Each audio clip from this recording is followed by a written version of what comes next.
ही excited हो रहा हूँ। जहाँ तक कि देखो, मैं एक ऑर्थोपेडिक सर्जन हूँ। आई एम डॉक्टर अनवा from Shri Ganganagar, is a part of Rajasthan, is the top of the Rajasthan. We are touching that's Punjab है। एंड मेरा ये होम टाउन है Ganganagar, and I started my practice here. मैं अपना नर्सिंग होम रन कर रहा हूँ, और इस कॉरपोरेशन के साथ जुड़े हुए मेरे को अराउंड 20 ईयर्स हो चुके हैं। मैं बहुत ज़्यादा अटैच हूँ इसके साथ, और शायद मैं कुछ प्रोडक्ट की अगर बात करूंगा आपके साथ, वो इसलिए बात नहीं करूंगा कि मैं अटैच हूँ, रादर वो प्रोडक्ट मेरे ब्लड में जा चुके हैं। इसलिए मैं मेरे को बात करना मेरे लिए कंपल्शन हो जाएगा। मेरे अंदर से जो है वो दैट्स अब बोन हेल्थ है। बोन हेल्थ एक्चुअली में क्या है कि अगर मेडिकल फील्ड की बात करें, हम कार्डियक हेल्थ की बात कर सकते हैं, हम हमारे रेस्पिरेटरी हेल्थ की बात कर सकते हैं, हम एब्डोमेन या रीनल हेल्थ की बात कर सकते हैं। तो ये सारी हेल्थ बड़ी इंपॉर्टेंट है। Cardiac health is very important.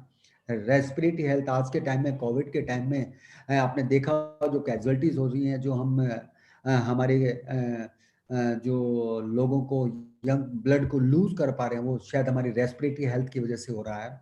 हमारी एब्डोमेन की हेल्थ है, एक सारी बहुत इंपॉर्टेंट हेल्थ है ये।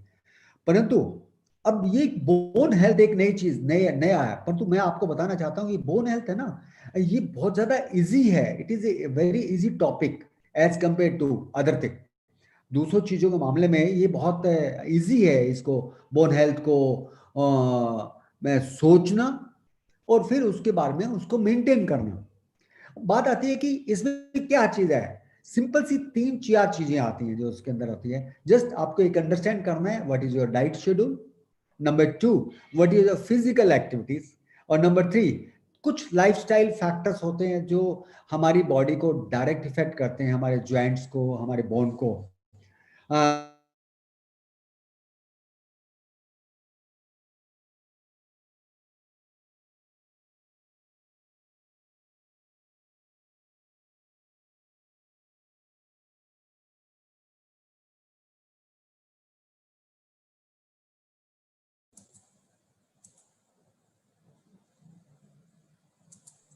सिद्धार्थ, आई गेस सर के कनेक्शन में थोड़ा सा इशू है।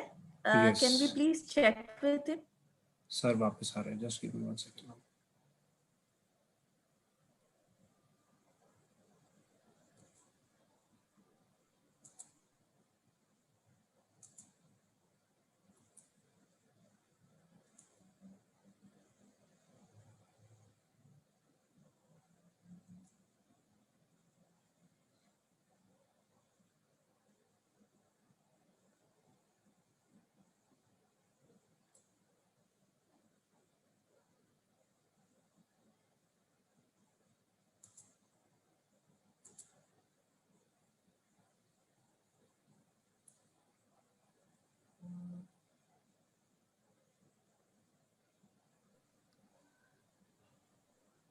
All right, so we are just trying to connect sir back. थोड़ा सा So just give us 1 minute. We are connecting sir back.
दोस्तों, आप हमारे साथ बने रहिए क्योंकि हम सर को दोबारा से कनेक्ट करने की कोशिश कर रहे हैं। Just a delay of 2-3 minutes.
We are extremely sorry, हम अगले 1 से 2 मिनट में सर को वापस लाने की कोशिश कर रहे हैं because zoom room is completely field.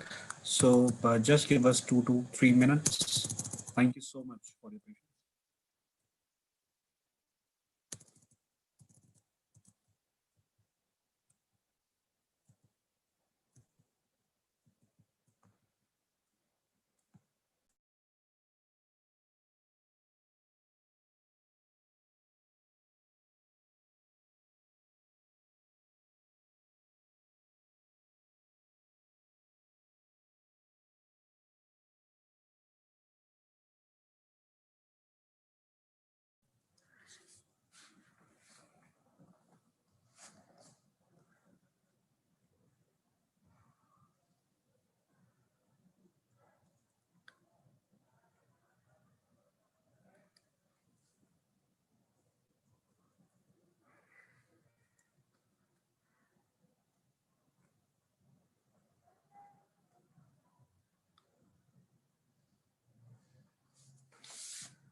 So we have our expert speaker back. So let's.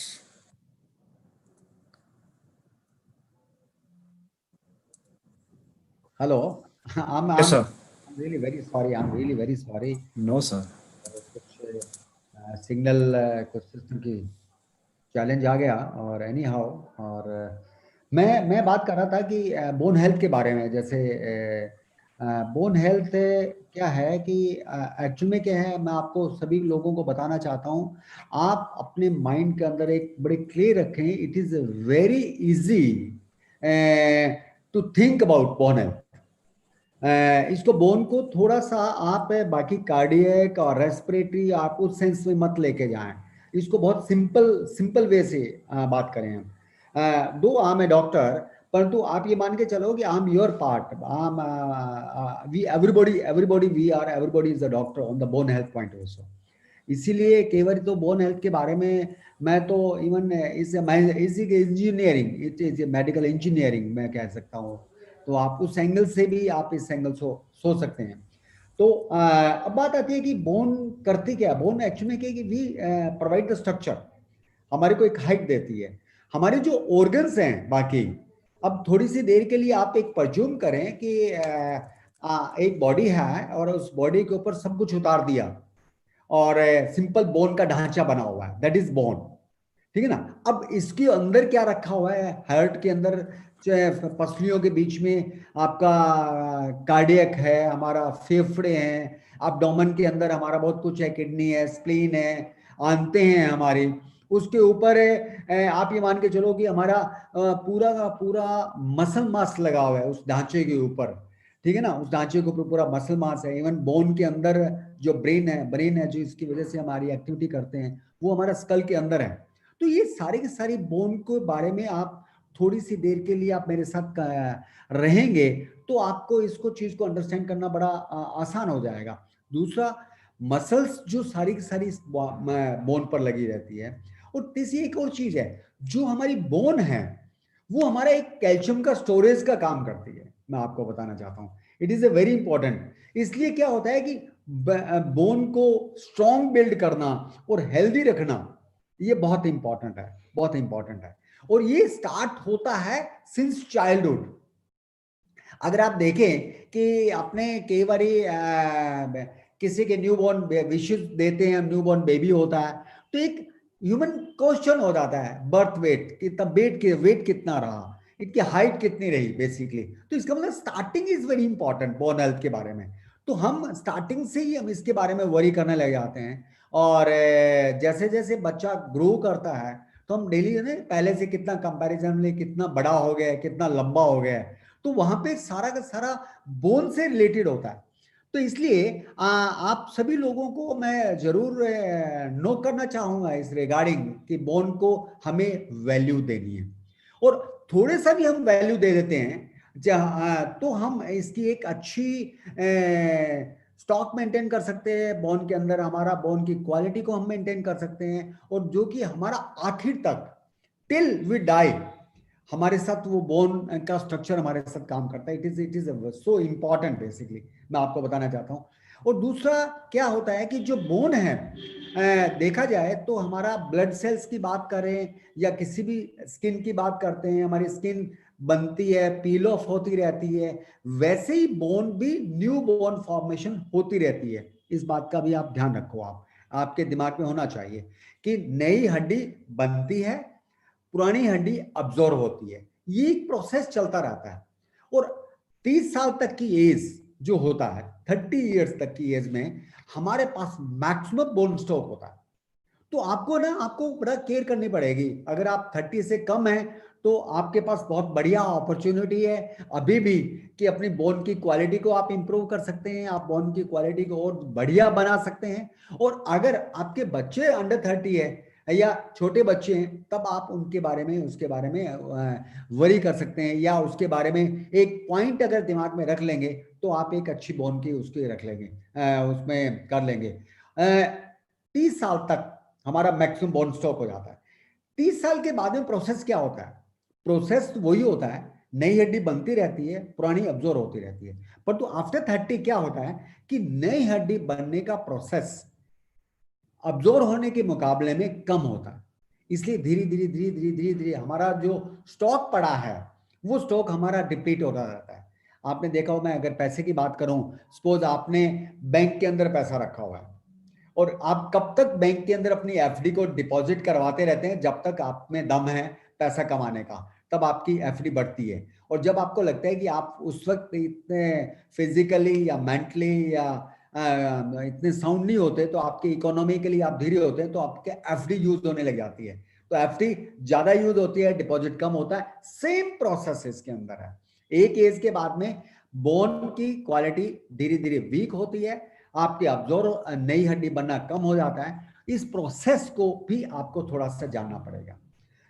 मैं यहाँ पे मैडम शेफाली ने जो क्वेश्चन किया है वो क्वेश्चन को मैं बाद में टेकअप करूंगा। मैं चाहता हूं कि थोड़ा सा हमें एक एज ए लेमैन अंडरस्टैंड करें कि बोन के अंदर क्या क्या चेंजेस आते हैं, स्टार्टिंग से क्या आता है, बच्चों में क्या चेंजेस आते हैं, उस टर्मिनोलॉजी को क्या कहते हैं। ये वो टर्मिनोलॉजी है जो हमें अंडरस्टैंड करनी चाहिए। हमें एक आम आदमी को आज के टाइम में अगर देखें तो कुछ एक शब्द हैं जो शब्द हम यूज टू होने चाहिए। इवन मेरे पास तो कई पेशेंट भी आते हैं और आप लोग भी हैं, थोड़ी सी तकलीफ होती है सीधा गूगल टाइप करते हैं और गूगल आपको पूरा अगर डॉक्टर नहीं बनाता तो काफी हद तक आपको उसके नजदीक पहुंचाने की कोशिश करता है। क्लियर? मैं ये तो नहीं कहता कि आप गूगल पर अपनी लाइफ को उसके बेस पे चलें, पर तो कुछ टर्मिनोलॉजी आपको पता होनी चाहिए। वही मैं आपसे टर्मिनोलॉजी की बात करना चाहता हूँ। जैसे जैसे बच्चा बड़ा होता है हाँ, हमारी अगर विटामिन डी, सबसे पहले विटामिन डी की तरफ मैं आपसे बात करना चाहता हूँ। आप लोग सचेत रहें कि जैसे बच्चा बड़ा होता है, वो 6 महीने का है या 1 साल का है या 2 साल का हो रहा है या 5 साल का हो रहा है, तब आपको उसकी चेक करनी पड़ेगी, उसकी हड्डियां, जो लेग्स की बोन है वो टेढ़ी तो नहीं हो रही, उसका नी का शेप चेंज तो नहीं हो रहा। कभी ये तो नहीं है कि बच्चे की भुआ आ रही है और वो कह रही है कि आपके बच्चे के पैर टेढ़े हैं, या आपकी कोई पड़ोसन आ रही है, वो कह रहे हैं कि आपके बच्चे की चाल ठीक नहीं है। बहुत सारे, रादर मेजॉरिटी में जो मेरे पास पेशेंट आ रहे हैं 1 साल के या 2 साल के या 3 साल के, वो कहते हैं हमें तो नहीं फील हुआ, परंतु हमारे पड़ोसन ने बताया या भुआ ने बताया या मामी ने बताया कि बच्चे की लेग्स की मूवमेंट शेप बदल रही है। तो आपको थोड़ा सा सचेत रहना है। ये भी नहीं है कि सुबह उठते पहले उसके टांगे देखो कि यार रात को टेढ़ी तो नहीं होगी ना, ऐसा नहीं लेना। पर तो आप थोड़ा सा सचेत रहें, बच्चे की चाल देखें उसके। हालांकि ये रिस्ट के पॉइंट है, ये थोड़े से ब्रॉड हो जाते हैं, आप ये थोड़ा सा चेक करें। इससे क्या होता है कि आपको ये पता लग जाता है कि बोन की में कुछ चेंजेस आ रहे हैं। उसको हम rickets, initial stage of rickets कह सकते हैं। हम इसको ऑस्टियोमलेशिया की इनिशियल स्टेज को भी कह सकते हैं। इसके अंदर क्या है कि बोन सॉफ्ट होती है, सॉफ्ट, ब्रिटल नहीं होती, परंतु सॉफ्ट होती है। जो सॉफ्ट होने से क्या है कि वो रीमॉडलिंग अपने आप ही करती है। ये रिवर्सिबल फिनोमेना है। एक टाइम के बाद में तो रिवर्सिबल नहीं होता। जो शेप आपके घुटनों के मिल गई है, जैसे आपने देखा होगा, कुछ सर्कस में देखा होगा, शॉर्ट स्ट्रेचर होते हैं, उनके घुटने बाहर की तरफ यूं नहीं गए होते हैं, वो एक परमानेंट हो जाता है आफ्टर एक पर्टिकुलर एज, ग्रोथ की एज के बाद में जब वो चेंजेस आते हैं। तो हमें उससे पहले थोड़ा सचेत रहना पड़ेगा। इसको हम रिकेट्स कहते हैं। रिकेट्स के अंदर क्या होता है, विटामिन डी की कमी होती है। विटामिन डी की कमी की वजह से जो बॉडी को कैल्शियम अवेलेबल है वो अब्सॉर्ब नहीं हो रहा, हमारी बोन के अंदर नहीं जा रहा। बोन की क्वालिटी जो होती है, जो होनी चाहिए, स्ट्रांग बोन होनी चाहिए, वो सॉफ्ट बोन होती है। और सॉफ्ट बोन को आपको पता ही है, जैसे मर्जी आप बेंड कर लीजिए। जैसे अभी आप नीम का कोई भी टहनी तोड़ते हैं तो वो फ्लेक्सिबल होती है, बेसिकली इट्स वेरी सॉफ्ट। इसी तरह से ऑस्टियोमलेशिया जो टर्मिनोलॉजी मैंने बताई है, उसके अंदर क्या है कि वो सॉफ्ट होती है बोन बेसिकली। उस वक्त हम थोड़ा सा ध्यान रखेंगे कि उसका विटामिन डी और उसके कैल्शियम की मात्रा को अगर हम प्रॉपर ऑर्थोपेडिशियन को मिल लेंगे, टाइमली बच्चों वाले डॉक्टर को मिल लेंगे, तो वो हमें कुछ कैल्शियम सप्लीमेंट देगा, कुछ हमें विटामिन डी की सप्लीमेंट देगा, ताकि हमें वो बच्चे में दिक्कत नहीं आए। और ये स्टार्टिंग से ही हो जाता है, चाहे वो 6 महीने का है, चाहे वो 8 महीने का है, चाहे 1 साल का है। एक तो ये चीज का बहुत है, इसका मतलब ध्यान रखना है आपको स्टार्टिंग से हमारा बोन के बारे में। जैसे जैसे बड़े होते हैं, उसको बड़ों के अंदर जैसे ऑस्टियोमलेशिया हो जाता है, जो बेसिकली वो एक परमानेंट शेप दे देता है, पर तो उसको भी हम रिवर्सिबल कर सकते हैं कि हम उस वक्त उसके एक्सरसाइज या सॉरी, या फिर उस वक्त हम कुछ मेडिकल मैनेजमेंट लेके डॉक्टरों के में, तो हम उसकी शेप को बदल जा सकते हैं। एक तो होता है ये ऑस्टियोमलेशिया और रिकेट्स। दूसरा टर्मिनोलॉजी आ जाती है ओस्टियोपीनिया। आप लिख भी सकते हैं शब्द को। ओस्टियोपीनिया का मतलब ये होता है कि बोन हमारी ब्रिटल नहीं हुई है, कमजोर नहीं हुई है, उससे जस्ट एक स्टेप पहले का है, वीक होने शुरू हो गई है। ऑस्टियोपोरोसिस होता है हमारी बोन वीक हो चुकी है, ब्रिटल हो चुकी है। ब्रिटल का मतलब होता है कि मैं तो कई दफा बताता हूं कि मतलब इतनी ब्रिटल हो जाती है कि थोड़ा सा जर्क लगते ही ब्रेक हो जाएगी। और ब्रिटल के अंदर क्या होता है कि ये एज के बाद होता है। दो टर्मिनोलॉजी है, सेनाइल ऑस्टियोपोरोसिस जिसमें, और number 2 is menopausal, specially females के अंदर हार्मोनल चेंजेस आने की वजह से ये चेंजेस बॉडी के अंदर आते हैं, जिसकी वजह से हमारी बोन ब्रिटल होना शुरू हो जाती है। और अडल्ट के अंदर जैसे कोई बुजुर्ग हो जाता है आफ्टर 50, आफ्टर 70, आफ्टर 80 ईयर्स, हमारी बोन वीक हो जाती है, उसको ऑस्टियोपोरोसिस कहते हैं। सबसे ज्यादा कमर पर इफेक्ट आता है, कमर की बोन पर, रीढ़ की हड्डी पर आता है, हमारे कूल्हे की हड्डी पर आता है, इवन रिस्ट की बोन, क्लाई की जो हड्डी है, आपने बहुत सारे देखा होगा कि वो स्लिप कर गया और क्लाई की हड्डी टूट गई, स्लिप कर गया कूल्हे की हड्डी टूट गई, स्लिप कर गया रीढ़ की हड्डी में फ्रैक्चर हो गया। ये 3 एरिया बड़ा इफेक्टेड है कि जिसके अंदर आपको ये चैलेंज आने शुरू हो जाते हैं बेसिकली। तो इसको हम ऑस्टियोपोरोसिस कहते हैं। सेनाइल ऑस्टियोपोरोसिस बुजुर्गों में, और पोस्ट मीनोपॉजल स्पेशली लेडीज का आफ्टर जब मीनोपॉज शुरू हो जाता है, अगर जल्दी मीनोपॉज शुरू होता है और तो उसमें बहुत ज्यादा चांसेस होते हैं कि ये ऑस्टियोपोरोसिस होना बेसिकली है, ठीक है ना। और तीसरा जो लास्ट के अंदर टर्मिनोलॉजी में आपके साथ यूज करना चाहता हूं, ऑस्टियोआर्थराइटिस। ऑस्टियोआर्थराइटिस एक टोटल डिफरेंट एंटिटी है। ऑस्टियोपोरोसिस और ऑस्टियोआर्थराइटिस को मिक्स नहीं करें प्लीज। ऑस्टियोआर्थराइटिस का मतलब होता है, इसको मैं नी जॉइंट से रिलेट कर रहा हूं आप लोगों को बताने के लिए। घुटनों में जैसे हम लेमैन को एक्सप्लेन करने का हमारे पास एक बहुत ही शब्दों का कोश है। एक शब्द आता है कि ग्रीस खत्म हो गया। ये समझाना आसान होता है, अलग अलग एरिया के अंदर लोगों को समझाना आसान होता है। वैसे ग्रीस नाम की कोई चीज नहीं होती, ये मान के चलो आप। पर जैसे हम कहते हैं कि तेरे घुटनों का ग्रीस खत्म हो गया है, तेरी हड्डियों की गड्डियां घिस चुकी हैं, या इसमें पानी बनना शुरू हो गया है, या हड्डियां थोथी हो गई हैं, या वीक हो गई हैं, ये कुछ एक टर्मिनोलॉजी है जिससे एक आम आदमी समझ आता है, स्पेशली 40-50 के बाद में। वैसे जब मैं मेडिकल कॉलेज में एमएस ऑर्थोपेडिक्स पढ़ रहा था, तब हमें ये बताया गया था कि आफ्टर 60 ऑस्टियोआर्थराइटिस होता है। दोस्तों, अब जैसे जैसे टाइम सिनेरियो चेंज हो गया है, और मेरे लिए बड़ा surprisingly even at the age of 35 मेरे को प्रिस्क्रिप्शन में लिखते वक्त हेजिटेशन नहीं होती कि इसको ऑस्टियोआर्थराइटिस हो चुका है। आप अंदाजा लगाओ कि हमारा लाइफस्टाइल कितना चेंज हो रहा है, हमारे वर्क एथिक्स हमारे कितने चेंज हो रहे हैं, हमारे डाइटरी शेड्यूल कितना चेंज हो रहा है, जिसकी वजह से हम इतने ज्यादा इफेक्टेड हो रहे हैं। तो ये चीजें बड़ी एक इंपॉर्टेंट है जिसके अंदर, और स्पेशली मैं अगर बात करूं कि ये होता क्यों है, ये कारण क्या है, मैं हरिली थोड़ा सा बताना चाहता हूं। कैल्शियम आपकी डाइट के अंदर बहुत इंपॉर्टेंट है, बहुत ज्यादा इंपॉर्टेंट है। आज तक मेरे को नहीं पता कि आप लोगों ने इस कैल्शियम को कितना वैल्यू दिया है या नहीं दिया, पर तो आज मेरी टॉक के बाद में प्लीज आप अपनी डाइट में चेक करें कि आपके पास कैल्शियम है या नहीं है, आपकी डाइट में कैल्शियम जा रहा है नहीं जा रहा। आपकी है, चाहे वो बच्चे की है, चाहे एडोलेसेंट की है, चाहे आपकी है, चाहे आपके पेरेंट्स की है, आपको चेक करना पड़ेगा। और नंबर 2, अगर बोन हेल्थ के बारे में बात करें, फिजिकल एक्टिविटी कितनी है। मैं आपको क्लियर बताना चाहता हूं, 2 पॉपुलेशन है हाँ हर जगह पे, एक रूरल पॉपुलेशन, एक अर्बन पॉपुलेशन। और रूरल पॉपुलेशन शुरू से आखिर तक टिल एंड तक वो काम करती है, वो फिजिकल एक्टिविटी करती है, इसलिए उनका ऑस्टियोपोरोसिस होना, ऑस्टियोमलेशिया होना, या ऑस्टियोपेनिया होना, या ऑस्टियोआर्थराइटिस होना चांसेस बहुत कम हो जाता है as compare to urban population. इसका मतलब अर्बन पॉपुलेशन को अपने माइंडसेट बनाना पड़ेगा कि हमें फिजिकल एक्टिविटीज करनी है। फिजिकल एक्टिविटीज बहुत इंपॉर्टेंट है दोस्तों। मैं आपको बताना चाहता हूं, टोबैको और अल्कोहल,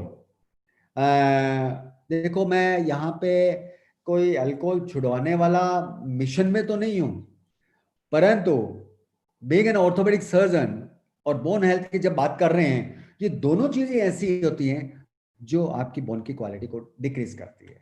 आप कहीं भी देखना, जो अल्कोहल नहीं लेता या जो टोबैको नहीं लेता, उनकी बोन की क्वालिटी दूसरों के कंपैरिजन में काफी ज्यादा बढ़िया होती है।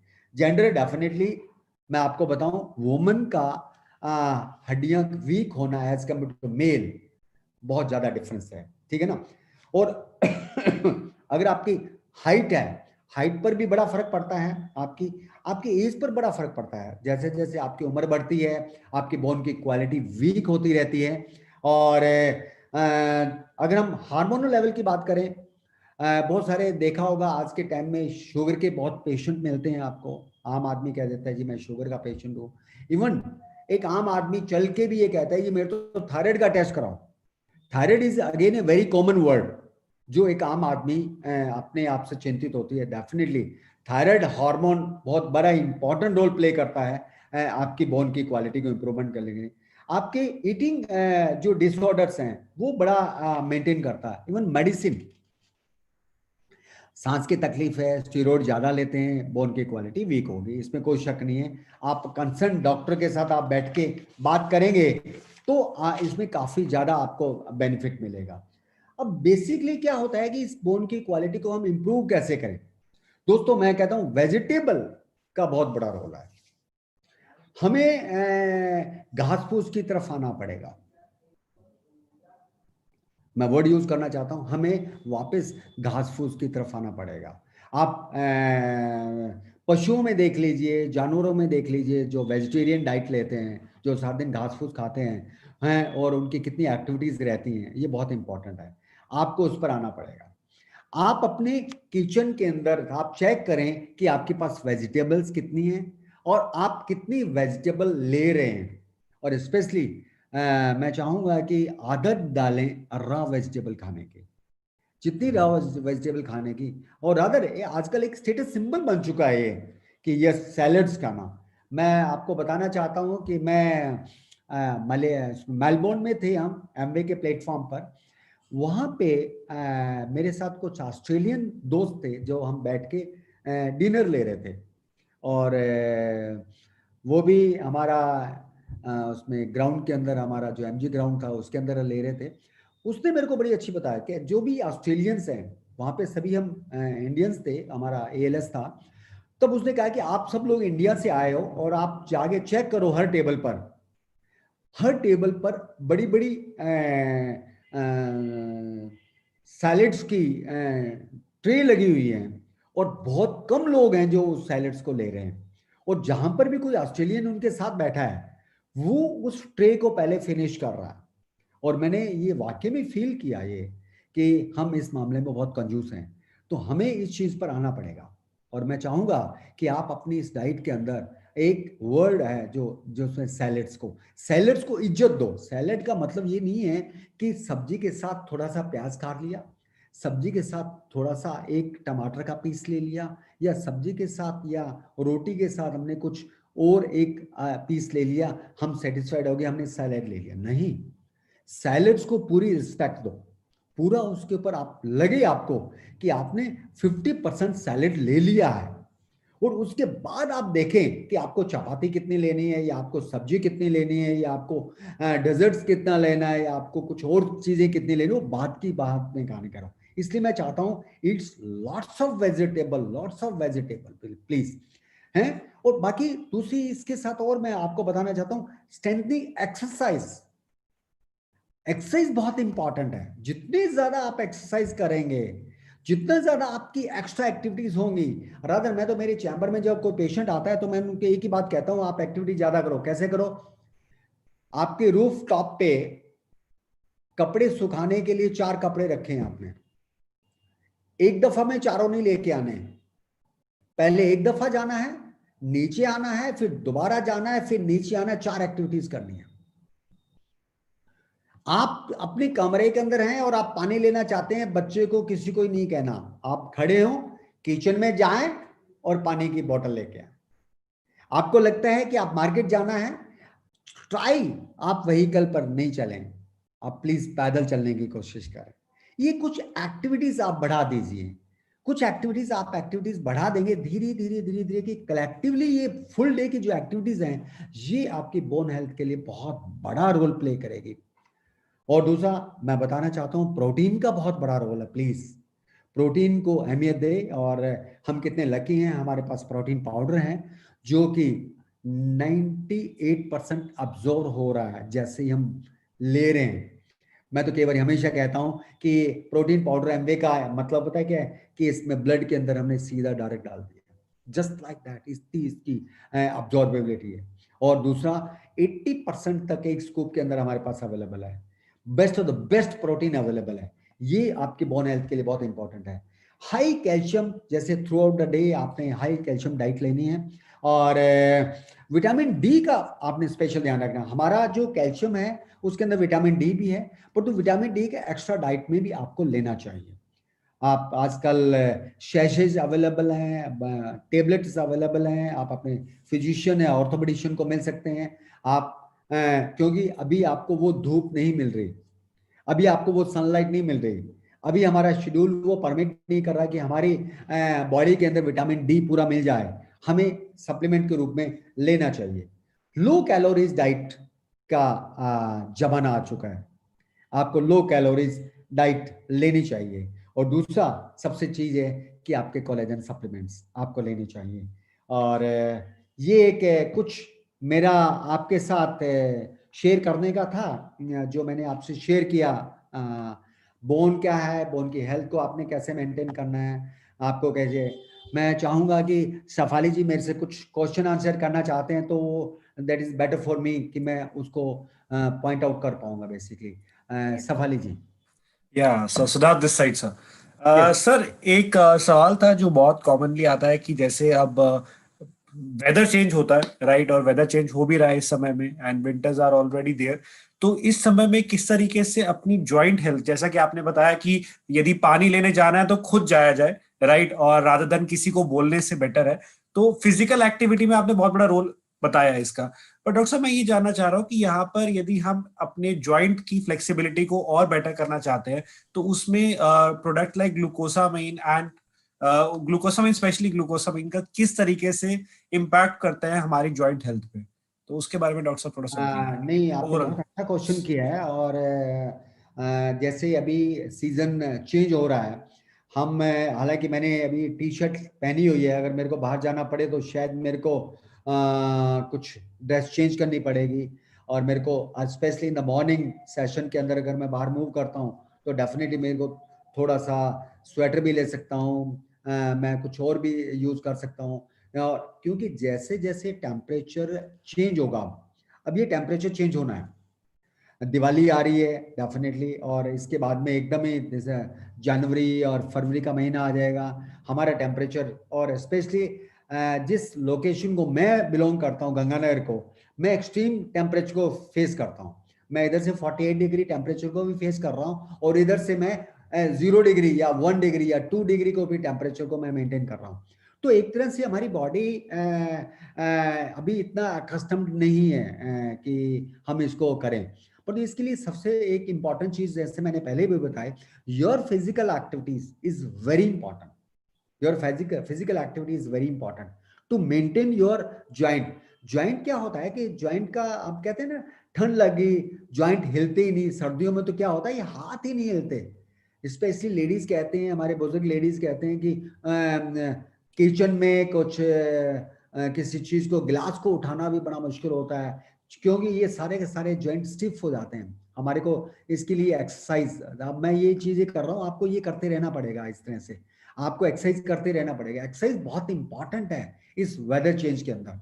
और दूसरी चीज जो मैंने फील किया है कि जैसे मैंने पहले बताया कि आपकी एक्टिविटीज बढ़ा दो, प्लीज गॉड से एक्टिविटीज बढ़ा दो, इसमें आपको बेनिफिट रहेगा। इवन कार्डियक हेल्थ भी इंपॉर्टेंट है, अगर आपकी फिजिकल एक्टिविटीज आप बढ़ा देते हैं तो। और आपका ब्लड सर्कुलेशन मेंटेन करने के लिए भी आपको फिजिकल एक्टिविटीज आपको बढ़ानी पड़ेगी। दूसरी चीज, जैसे मैंने बताया कि इवन 35 की एज में भी, ये लिखते वक्त मैं हेजिटेट नहीं करता कि ऑस्टियोआर्थराइटिस घुटनों का हो गया है और आपका कार्टिलेज डैमेज होना शुरू हो गया है, आपकी मांसपेशियां वीक होने लगी हैं, आपके ज्वाइंट के बाहर का जो कैप्सूल है उसके अंदर स्वेलिंग आनी शुरू हो गई है, जिसकी वजह से आपका चलना, आपकी एक्टिविटी कम होना शुरू हो गई। ऐसे के अंदर हमें ग्लूकोसामाइन देना बहुत ही इंपॉर्टेंट है। और मैं तो चाहूंगा कि आप ग्लूकोसामाइन का एक्सटेंसिवली बगैर किसी की कंसल्टेशन के आप यूज कर सकते हैं। जैसे आप डेली के लिए डॉक्टर के पास जाने की जरूरत नहीं है, आपको सी खाना है तो डॉक्टर के पास जाने की जरूरत नहीं है, आपको आयरन लेना है तो डॉक्टर के पास जाने की जरूरत नहीं है। वैसे ही बोन ज्वाइंट्स के लिए, हेल्थ के लिए, मैं तो यही कहूंगा कि आपको किसी ऑर्थोपेडिशियन को इस मामले में मिलने की जरूरत नहीं है। आप अपने आप में एक सेल्फ एक ऑर्थोपेडिशियन है, आप अपने ज्वाइंट के, आप अपने, क्योंकि आपने अपने ज्वाइंट को ज्यादा अंडरस्टैंड किया है। डॉक्टर के पास तो जाके बताते हो, परंतु आपको पता है कि मैं ज्वाइंट को मैंने सुबह कैसे यूज कर रहा हूं, मैं स्क्वेटिंग कैसे कर रहा हूं, प्लाथी लगा कैसे लगा रहा हूं, मैं पेड़ियों पर कैसे चल रहा हूं, मैं ये एक्टिविटीज कैसे कर रहा हूं। तो आपको अपने ज्वाइंट के बारे में ज्यादा नॉलेज है। तो इसको देखते हुए आप ग्लूकोसामाइन तो स्टार्ट कर सकते हैं। जैसे आपको लगे, इंडिकेशन मैं एक मोटी से बता देता हूं आपको। जैसे आप पौड़ी पर चढ़ रहे हैं, आपको लगता है नहीं यार ये घुटने में कुछ हुआ, आप वॉक कर रहे हैं, ओह कुछ हुआ है, आप साइकिल चला रहे हैं, आपको लगा कि नहीं आज कुछ हुआ, तो घुटने में अगर कुछ हुआ है, अगर आपको, इसका मतलब क्या है कि ये आपके माइंड को नॉक कर रहा है, आपके माइंड को बताया जा रहा है कि यार दोस्त, तेरे घुटने जो हैं, जितने तू आज से 10 साल पहले थे, आज से 5 साल पहले थे, जब तू ऐसे दौड़ता था, चुटकियों में भागता था, ये करता था, वो चीज चैलेंज है। इवन मैं मेरी बात करूं, मैं जैसे पिछली बार भी मैंने शेयर किया था कि मैं साइकिलिंग करता हूं। कई दफा मैं सुबह सुबह साइकिलिंग करता हूं तो मेरे को नॉक कर देता है मेरा घुटना कि डॉक्टर अनवा की घुटना है ना, तो ठीक है आप मेरा यूज तो कर रहे हैं, पर तो अभी मैं थोड़ा सा नॉक कर रहा हूं और मेरे को आपको ग्लूकोसामाइन की जरूरत है। तो जैसे ये चीजें पॉइंट आउट आती है तो आप अपने माइंड को नॉक करो कि ग्लूकोसामाइन की जरूरत है। और इवन इवन ऑस्टियोआर्थराइटिस के अंदर मैं ओमेगा बहुत प्रमोट करूंगा आपको। हालांकि ओमेगा का कार्डियक में बहुत बड़ा रोल है, बच्चों प्रेग्नेंट लेडी में ओमेगा का बहुत बड़ा रोल है कि हमारे न्यूरल ट्यूब है और हमारा ब्रेन डेवलपमेंट होता है। पर तो ऑस्टियोआर्थराइटिस के अंदर ओमेगा का बहुत बड़ा रोल है। रादर आप इन कॉम्बिनेशन में लें, आप ओमेगा भी लें और आप में साथ में ग्लूकोसामाइन भी लें बेसिकली। तो ये चीजें अगर आप लेना शुरू कर देंगे तो मैं चाहता हूं कि at the age of Milkha Singh क्या है, is maybe man of 1994 basically, और अभी भी दौड़ रहा है। आप अंदाजा लगाएं, जब आपके दिमाग में ये आ गया तो ये ग्लूकोसामाइन है जो आपको 90 की एज पर आपको सड़कों पर दौड़वाएगा। इसलिए आप इस पर, अब बात क्वेश्चन क्या आती है कि व्हाई ग्लूकोसामाइन ऑफ एमवे, ऐसी क्या चीज है? मैं एमवे में अटैच हूं या एमवे से जुड़ा हूं इसलिए नहीं, मैं इसलिए बताना चाहता हूं। अगर आप देखें, अगर ऑर्थोपेडिशियन के पास जाएं तो उसके पास 3 ऑप्शंस हैं घुटनों की प्रॉब्लम को डील करने के। नंबर 1, वो बताता है कि यस आप अपनी हेल्थ का ध्यान रखें, अपना वेट का ध्यान रखें, अपना एक्सरसाइज रिजीम आप चालू रखें। दूसरा, अपनी डाइट का ध्यान रखें, आप कुछ अवॉइड करें, जैसे अल्कोहल है, टोबैको है, ये चीजें हैं। आप इवन शुगर को अवॉइड करें, शुगर 0 कर दो दोस्तों। मैं आपको बताना चाहता हूं शुगर का लाइफ में रोल नहीं है, व्हाइट शुगर का, इवन ब्राउन शुगर का भी लाइफ के अंदर रोल नहीं है। टेस्ट के लिए आप ले सकते हैं पर तो जरूरत नहीं है उसकी, आप उसको कंट्रोल कर सकते हैं। और आप एक्सरसाइज रिजीम को भी अपने आप को यूज कर सकते हैं बेसिकली। तो आपको ऑस्टियोआर्थराइटिस जो चीज है उसको जब आप अटैक करेंगे, और सबसे बड़ा अटैक आपका जो रहेगा वो रहेगा ग्लूकोसामाइन का। अब मार्केट में जो ग्लूकोसामाइन अवेलेबल है, सिंपल सी बताऊं बात, मैं किसी के खिलाफ नहीं हूं, I am not against any body, any pharmaceutical company. परंतु क्या है कि जो सिंथेटिक पदार्थ या सिंथेटिक टेबलेट के रूप में हमारे पास प्रोडक्ट अवेलेबल है, चाहे वो हमारा विटामिन है, चाहे वो ग्लूकोसामाइन है, चाहे इवन विटामिन सी है, इवन बेसिकली ये सारे के सारे सिंथेटिक्स हैं। सिंथेटिक्स ले सकते हैं और लंबे टाइम तक नहीं ले सकते। सिंथेटिक्स की अब्जॉर्बिलिटी एक अपनी अलग होती है, सिंथेटिक का इफेक्ट एक अपने आप में अलग होता है। पर तो यहाँ पे जब आप ग्लूकोसामाइन जो एमवेस न्यूट्रलाइट का आप लेंगे तो आपको लगेगा कि यस मैं प्योरेस्ट फॉर्म ऑफ ग्लूकोसामाइन ले रहा हूं। और हमें रिप्लेस क्या करना है, हमें रिप्लेस करना है घुटने बदलवाने नहीं, नी ज्वाइंट रिप्लेसमेंट नहीं करवाना चाहते, और चाहते भी हैं तो हम पोस्टपोन करना चाहते हैं। मान लिया आपने 50 की एज में आपने घुटना चेंज करवाया या ऑपरेशन करवाया, तो आफ्टर 20 इयर्स क्या करोगे आप? उसके बजाय टेक सम प्रिकॉशंस, ज्वाइंट की केयर करो, बोन की केयर करो, टेक प्रॉपर ग्लूकोसामाइन, ताकि आप 70 के हो जाओ। 70 पर अगर हमारे को घुटने बदलवाने भी पड़े तो definitely I will live for 90 years with fresh knee joint basically. तो मैं चाहता हूं हमेशा कि अगर आपको रिप्लेस करना है, अपने टाइम को एक्सपेंड करना है, गो for the best glucosamine available in the world market. और मैं ओपनली कह सकता हूं, I am the audience basically, इतने लोग आप मेरे साथ खड़े हैं, Nutrilite is definitely is number 1 in world market, number 1 in Asia market, number 1 in Indian market basically. आप इसको यूज करें, रियली वंडरफुल बेसिकली। और इससे क्या होगा, जो स्वेलिंग भी आपकी है ज्वाइंट के अराउंड हो रहा है, वो भी आपकी स्वेलिंग भी कम हो जाएगी। बॉसविलिया आपका एक एनाल्जेसिक का काम कर रहा है, आपका ग्लूकोसामाइन के साथ आ रहा है जो इसके रादर। इसके साथ मैं एडवाइस जरूर करूंगा कि आप कैल्शियम प्रिपरेशन जरूर लें। आप इसके साथ, हमारे पास कैल्शियम है, कैल्शियम के साथ डी अवेलेबल है, मैग्नीज अवेलेबल है हमारे पास, ये सारे नेचुरल प्रोडक्ट हमारे पास अवेलेबल है। इसलिए मैं तो हाईली रिकमेंड करता हूं, रादर मैं तो खुद कहूंगा कि यस मेरे को ये लेनी है। और क्योंकि मेरे को I am worried about my knee joint. आपको अपने घुटनों की आपको केयर करनी है, आपके साथ ऑर्थोपेडिशियन केयर नहीं करेगा।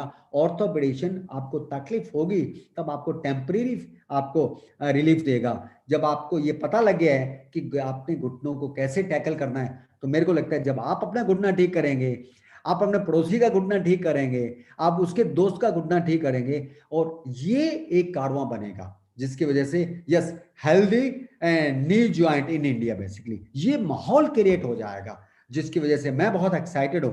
मैं नहीं चाहता कि आप लोग मेरे पास या ऑर्थोपेडिशियन के पास घुटनों की तकलीफ के लिए आए, जबकि आप अब मेरे हिसाब से आप एक ट्रेंड ऑर्थोपेडिशियन बन चुके हैं। Thank you.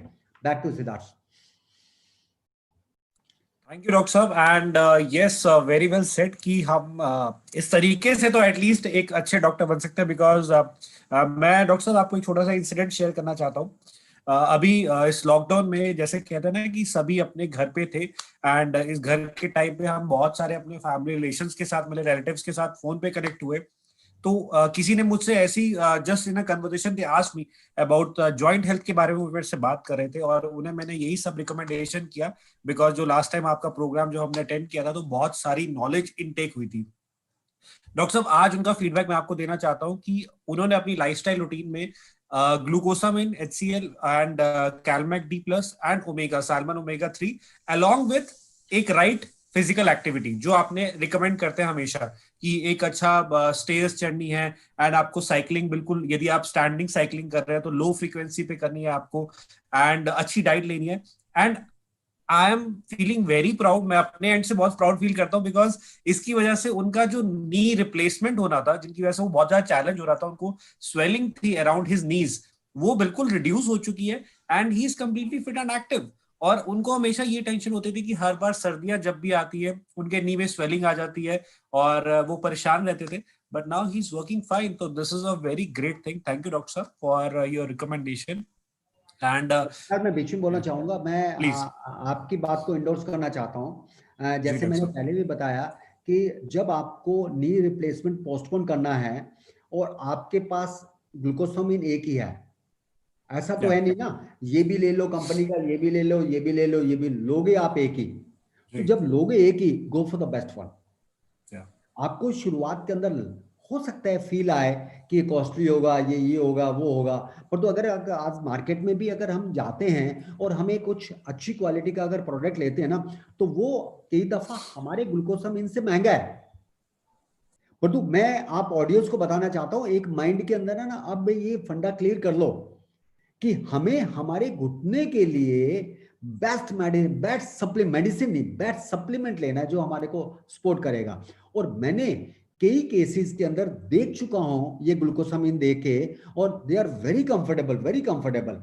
जहां तक कि आप बिल्कुल सही कह रहे हैं कि नी रिप्लेसमेंट पोस्टपोन हो रहे हैं। नी रिप्लेसमेंट पोस्टपोन होने चाहिए, क्यों नहीं होने चाहिए? जब हमारे पास अल्टरनेटिव है तो हम क्यों नहीं?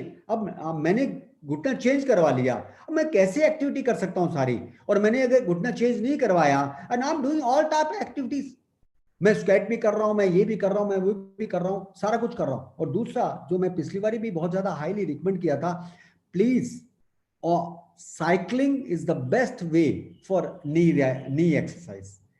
मैं ये नहीं कहता कि आप ट्रेडमिल नहीं कर सकते या आप रनिंग नहीं कर सकते या वॉकिंग नहीं कर सकते, कर सकते हैं, पर तो ऑफ वेट एक्सरसाइज जो है that is the cycling. Please cycling का मोमेंटम चालू करें आप, और आप अपने फैमिली के अंदर चालू करें, अपने मोहल्ले के अंदर चालू करें, सुबह के टाइम में आप चालू करें या शाम के टाइम में आप चालू करें। डोंट हेजिटेट, आप हेजिटेट नहीं करें। आपका पड़ोसी क्या कहेगा? अरे यार सिद्धार्थ साइकिल चला रहा है, अरे यार मैडम सफाली साइकिल चला रही है। अरे ऐसा कुछ नहीं है, स्टेटस सिंबल बन चुका है अब तो ये सिद्धार्थ जी जग, रियली रियली गुड। तो कहने का मतलब ये है कि आप अपना एक मोमेंटम क्रिएट करो। देखो, हमें सबसे पहले हिंदुस्तान को बदलना है, मैं आपको बताना चाहता हूं, और हिंदुस्तान को हेल्दी बनाना है, और फिजिकली हेल्दी बनाना है, और बोन हेल्दी बनाने हैं, उसके जॉइंट हेल्दी बनाने हैं। Cycling is the only way, मैं कह सकता हूं basically. Yes Siddharth ji. Yes doctor साहब, and to be very honest, मैंने भी इस लॉकडाउन में बहुत साइकिलिंग करनी शुरू कर दी है, because I really find it very good exercise. और डेफिनेटली डॉक्टर साहब, मैं एक और पॉइंट को हाईलाइट करना चाहूंगा फ्रॉम दिस प्लेटफॉर्म, और आप भी यहाँ पर है तो आप इस पर थोड़ा सा और लाइमलाइट कीजिएगा। मेजरली आज के टाइम में होता क्या है कि बहुत सारे यंगस्टर स्पेशली, तो जब वो सुबह उठते हैं तो उनके कहीं ना कहीं एंकल में पेन होता है, राइट। और जब वो चल रहे होते हैं, वॉक करते हैं, तो उसमें भी उनके एंकल में बहुत ज्यादा पेन होता है। एंड मुझे कहीं ना कहीं ये कारण लगता है एक्सट्रीम ओवरवेट का, राइट, क्योंकि पूरे बॉडी का वेट आपके वहां पर पड़ रहा है। तो डॉक्टर साहब, इसके लिए थोड़ा सा आप हाईलाइट कर सकते हैं कि ये जो कॉमन चैलेंज है एक यंगस्टर में कि एंकल में पेन होना, एंड तो इसमें कैसे अपने आप को फिट रखा जा सकता है? वेट इसमें चैलेंज होता है या फिर और कोई चैलेंज आता है इसमें? इसके अंदर सबसे बड़ा चैलेंज है वो वेट का है, एंकल के आसपास। एक्चुअली वो एंकल का पेन नहीं है, वो या तो हील के नीचे का पेन है। जैसे हम चलते हैं सुबह कुछ देर के बाद में, या हम जैसे पहली दफा उठते हैं ना, तो जो हील है, जो हमारा एडी है जिसको कहते हैं, वो हमारे पर फ्लोर पर रखने में दिक्कत आती है, और कुछ देर चलने के बाद में हम अकस्टम हो जाते हैं, यूज टू हो जाते हैं। एक तो वो पेन होता है। दूसरा, हील के पीछे वाली जो नस होती है, हील के पीछे, वहां पे पेन होता है। Actually it is not a typical ankle pain, it is जिसको कैल्केनियम का पेन कहते हैं, कैल्केनियम के पीछे का पेन कहते हैं, या नीचे एडी का पेन कहते हैं। इसके अंदर डेफिनेटली नंबर वन, एक तो ओवरवेट तो है ही है, इसमें कोई डाउट नहीं होता। और दूसरा, मैं चाहता हूं कि आप अपने कुशन को, अपने शूज को के कुशन को बेटर यूज करें बेसिकली। इसके अंदर सिलिकॉन पैड लगा सकते हैं आप। और दूसरा, जो स्टार्टिंग के अंदर होता है कि नंगे पैर चलने की कोशिश मत करें। हमारे एक बड़ा है कि पार्क में नंगे पैर चलना है, घर के अंदर भी नंगे पैर चलना है। तो या इवन मैं तो कई बार कहता हूं कि आपका अगर सोल अगर हार्ड है, तो अगर सोल हार्ड है ना, तो आप नंगे पैर ही चल रहे हो, क्योंकि सॉफ्ट कुशन चाहिए हमारे हील पैड को। तो उसके अंदर आप अगर वो यूज कर लें, ये कोई परमानेंट प्रॉब्लम नहीं है। ये आप कुछ आपको ऑर्थोपेडिशियन के पास जाएंगे, वो कुछ आपको एनाल्जेसिक देगा जो इन्फ्लेमेशन को कम करेगा, उससे फर्क पड़ जाता है। कुछ आप कैल्शियम ऐड कर सकते हैं, आप ओमेगा ऐड कर सकते हैं, ये चीजें भी आप ऐड कर सकते हैं। दूसरा, ओवरवेट के बारे में मैं हमेशा आपको एडवाइस करना चाहता हूं कि ओवरवेट जो है वो ऑस्टियोआर्थराइटिस में, आपके जॉइंट पेन के अंदर, आपके बॉडी टेक्सचर के अंदर आपको हमेशा लॉस करेगा। तो आपका वेट, रादर मैं तो कहूंगा कि अगर अगर आपका 50 किलो होना चाहिए तो 49 रखो इंस्टेड ऑफ 51। तो ये आपको एक्चुअली क्या है कि मेजॉरिटी को ये पता ही नहीं मेरा वेट कितना होना चाहिए, मेजॉरिटी को नहीं पता। हालांकि एमवे के प्लेटफॉर्म पर हमने बहुत कुछ किया है, हमने अपना उसकी बॉडी हेल्थ के बारे में, उसका वेट और बीएमआई इंडेक्स और सारा कुछ बताने की कोशिश की है। फिर भी मेरे को लगता है बहुत बड़ा चंक अभी पेंडिंग पड़ा है, जिसको ये बताना पड़ेगा कि सिद्धार्थ आपका वेट कितना होना चाहिए, डॉक्टर ने आपका वेट कितना होना चाहिए। ये चीज आप पहले चेक करो कि वेट कितना होना चाहिए, तभी आप कहोगे नहीं यार मेरा तो वेट ज्यादा है, तभी आप वेट कम करेंगे, तो आपको उसमें आपको बेनिफिट मिलेगा। राइट। डॉक्टर साहब, एक और पॉइंट मैं आपसे पूछना चाहता हूँ, बिकॉज अगेन ये बहुत सारे अभी जो लोग कॉर्पोरेट्स में हैं and work from home culture में हैं, एंड उनकी सिटिंग बहुत ज्यादा हो चुकी है, बिकॉज बिफोर कोविड की बात करें तो बीच में ब्रेक्स वगैरह बहुत हो जाती थी, बट आज के समय में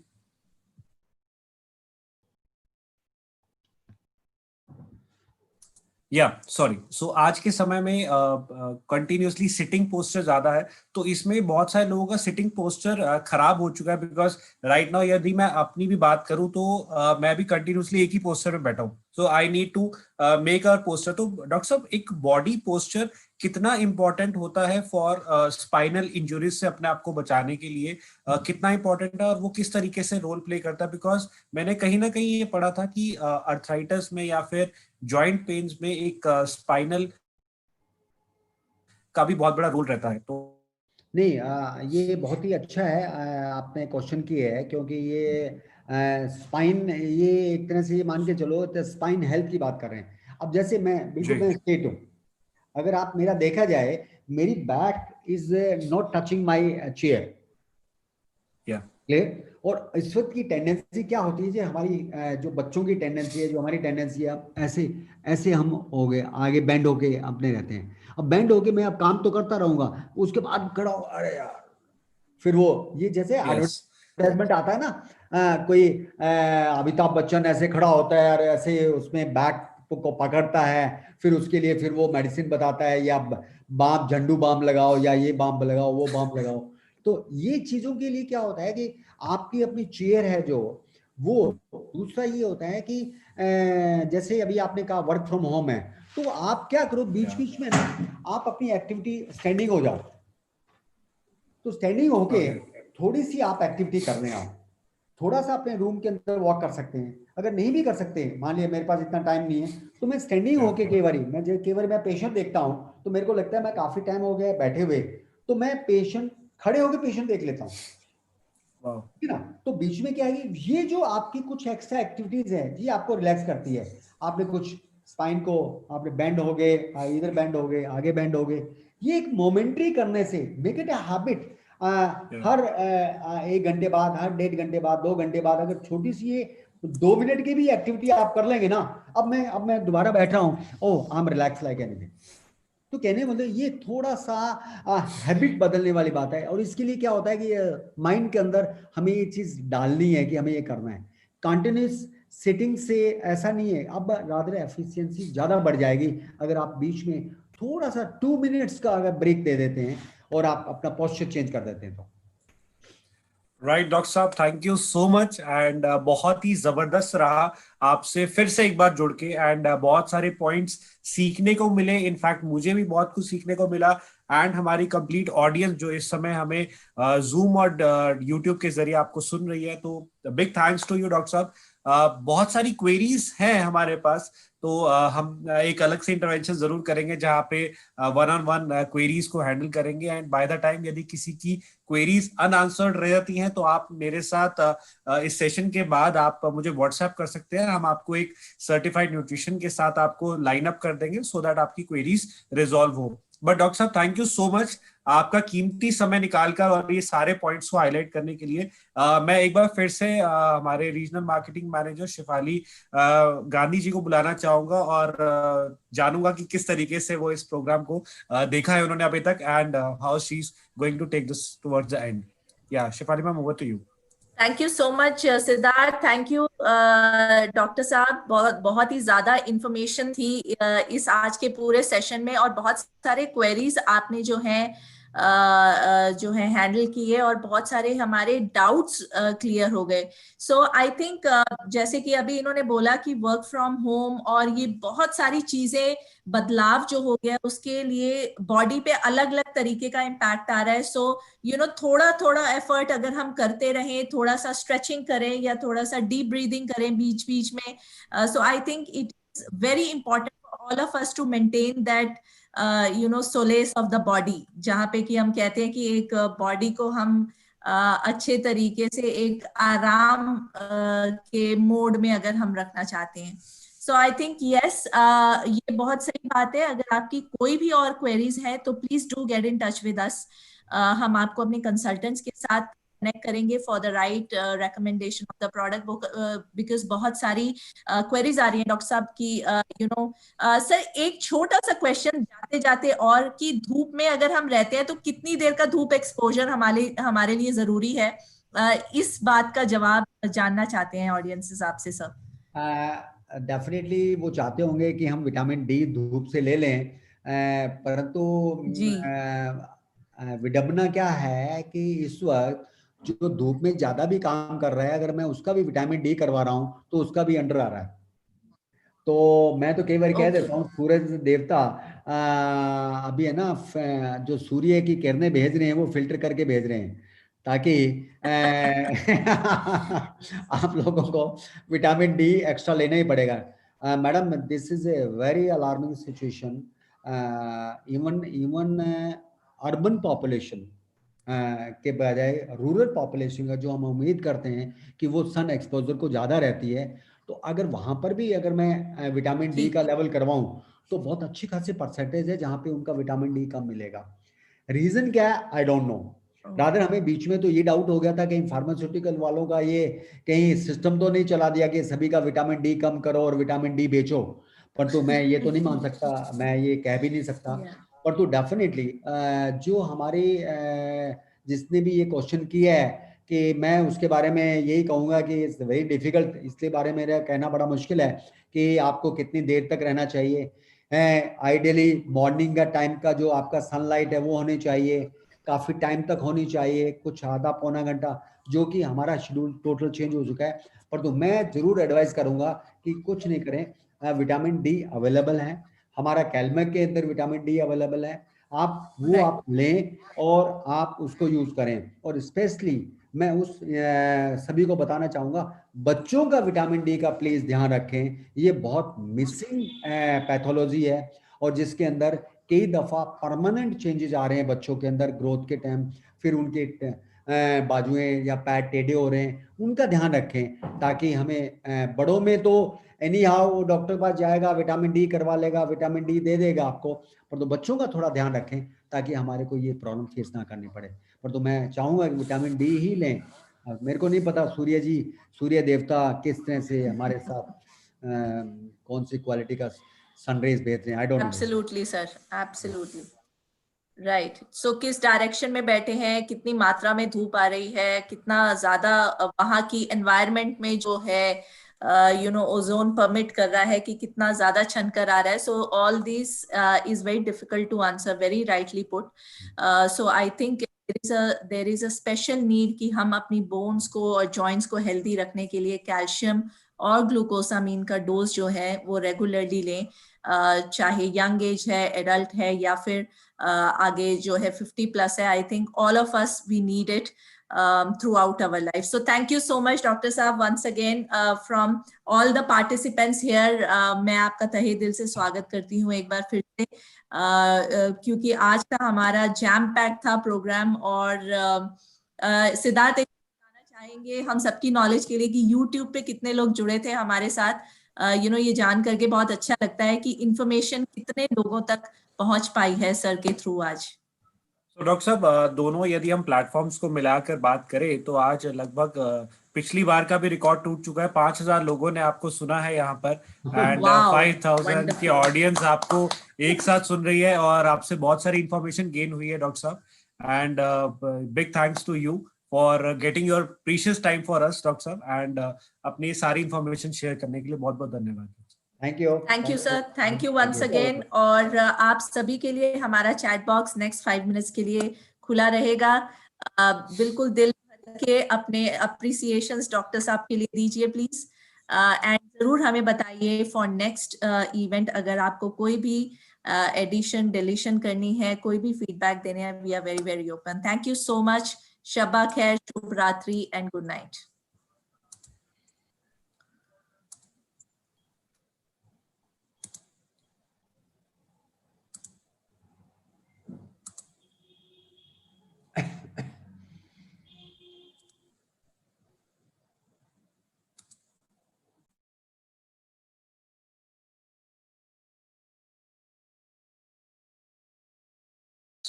सो with this thank you so much. आप सभी को बहुत बहुत धन्यवाद हमारे साथ जुड़ने के लिए, एंड ये प्रोग्राम हम यहीं पर ही समाप्त करते हैं। हम फिर से जुड़ेंगे आपके साथ एक नए इंफॉर्मेशन के साथ, एक नए प्रोग्राम के साथ। Till then all the very best and have a great evening. Thank you so much. Thanks to all the viewers on YouTube and thanks to all the viewers on Zoom. Thank you.